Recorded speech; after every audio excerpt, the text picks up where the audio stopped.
Insert একটি sell select করুন যার বামে আপনি নতুন রো বা কলাম ইনসার্ট করতে চান। এখন মাউসের রাইট বাটন চেপে সাবমেনু থেকে ইনসার্ট অপশনটি সিলেক্ট করলে রো বা কলাম যা চাচ্ছেন তা সিলেক্ট করতেই ওই সেলের আগে একটি কলাম যোগ হয়ে যাবে।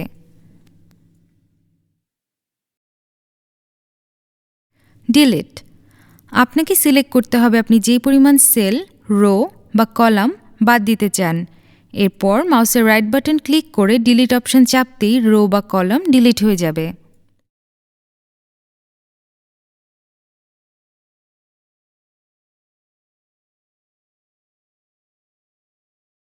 ফরম্যাট আপনি মাইক্রোসফট এক্সেলের মাধ্যমে খুব সহজেই ডেটা ফরম্যাট করতে পারবেন। যে সেলে ডেটা ফরম্যাট করতে চান তা সিলেক্ট করে মাউসের রাইট বাটনটি ক্লিক করুন। এবার আরেকটি উইন্ডো ওপেন হবে যেখানে প্রথমেই নাম্বার নামক ট্যাবটি ওপেন হয়ে আছে। এখন প্রদত্ত অপশন থেকে সিলেক্ট করুন কোন ধরনের ফরম্যাটে আপনি ডাটা ইনপুট করতে চাচ্ছেন। যেমন কারেন্সি অপশনটি সিলেক্ট করে ওকে চাপলেই ওই সেলের ডেটাগুলোর আগে কারেন্সি এর সিম্বল দেখাবে।